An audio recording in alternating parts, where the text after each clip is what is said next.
Hi everyone, welcome back to the channel. In this video we're going to be talking to you about how to gain planning permission in an area where you wouldn't normally be able to get planning permission. Hi everyone, my name is Andy Hubbard.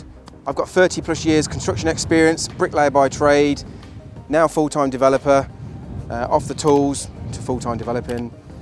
And I'm going to share with you all my knowledge on how to gain planning on sites like this where you wouldn't normally get planning permission. To start with, the council have what's called a 5-year plan.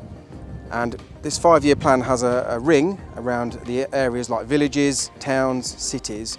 And the council want you to develop within that 5-year plan. They don't want you to come out of that 5-year plan and start building on greenbelt, areas of natural outstanding beauty, just because you see a nice field surrounded by trees. They just don't want you to do that, and they won't give you planning permission because it doesn't meet planning policy. So we found a strategy whereby we can buy old buildings, such as this one behind us. It did look a bit better than that when we first bought it. It was quite a nice bungalow. And what we'll do is we'll demolish that bungalow and then replace it with another dwelling. Now, one of the ways we do this is by making an improvement to the area.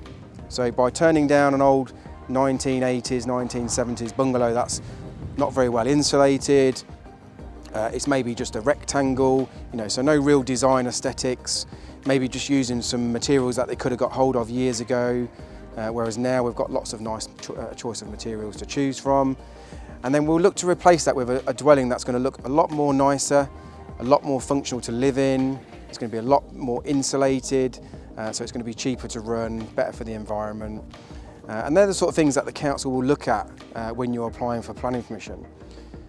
But it is actually quite easy to get planning permission to replace buildings like this because there is an existing dwelling already there. So you've not got a blank canvas, you're not going into a field, you're saying, look, there's a building, we just want to replace that with a better one, more up to date, and what the market demands.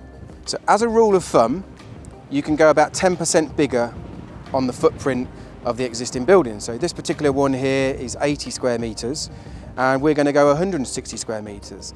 Now, I know I just said 10%, but out here there's lots of fields, lots of land, so that rule allows you to go a lot bigger, as long as you're not encroaching onto the neighbour's property, maybe blocking out a right of light, as long as they've got parking and access, and you meet those normal planning conditions, then normally you can go quite big. And out here, it's not uncommon for people to build houses 2 or 3 times the size of existing properties like this, as long as they sit well within the existing land that you're buying.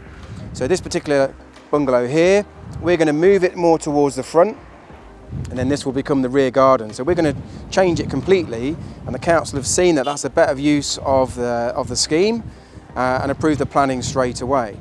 A benefit of going for planning to replace a dwelling is that you can go for full planning straight away. And some of the things you might want to consider when you're going for full planning is maybe getting some CGI, so computer generated images, showing what materials you're going to use, what the building's going to look like, maybe the height of the building with the surrounding areas, and to give the planners just that visualization of what it's going to look like when it's completely built. If you just say we want to replace the dwelling and you're just showing them the square, I think the chances of getting planning are probably like 90% less. The more information you can give those people at the initial application really improves the chances of success. Now, we get 100% success rate on these every time. They've never asked us to do any amendments. We've always gone in all the details, put in for full planning, and permissions generally pass within sort of 6 to 8 weeks. This one was bang on 56 days, so bang on 8 weeks. We did one further up the road just recently. Planning was there within 5 weeks because of the information provided.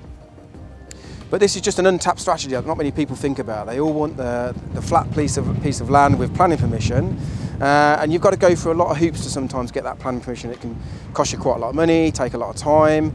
So this could be a great strategy for you guys wanting to get into property development, about looking for an old building, needs demolishing, and then you go on to build a nice, amazing family home that maybe captures the field views that you would never normally be able to build out here in the fields.